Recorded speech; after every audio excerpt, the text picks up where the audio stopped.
ডাকিরে ময়না, ওহারে ময়না একবার চাও ফিরিয়া, তুমি শেষ ঘুমে ঘুমাইছো আমার ময়না রে। আজকে যখন আমি আমার সেলিম সরকার ভাইয়ের বাসায় বসা, আমার কিছু মা বোনেরা আমার সামনে দিয়ে বসা ছিল, তারা বলতে লাগলো আজকের একটি দুর্ঘটনার কথা। লোকটা শুনলাম ট্রেন লাইন ক্রস করতে গিয়া ট্রেনে কাটা পড়ে তার প্রাণ পাখিটা চিরবিদায় নিয়ে চলে গেল। 3টা খণ্ড হয়ে গেছে তার দেহটা।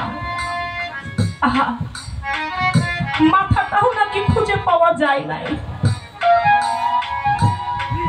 এই মিছে দুনিয়ায় আমরা বসবাস করি। এখন আসি আমার পরে কিছুক্ষণ পরেই নাই শুনলাম সকালবেলাও এই লোকটা চায়ের দোকানে ছিল। সন্ধ্যায় আর বাড়ি ফেরা তার হইল না। বাড়িতে আসলো কিন্তু তার অর্ধেক লাশ।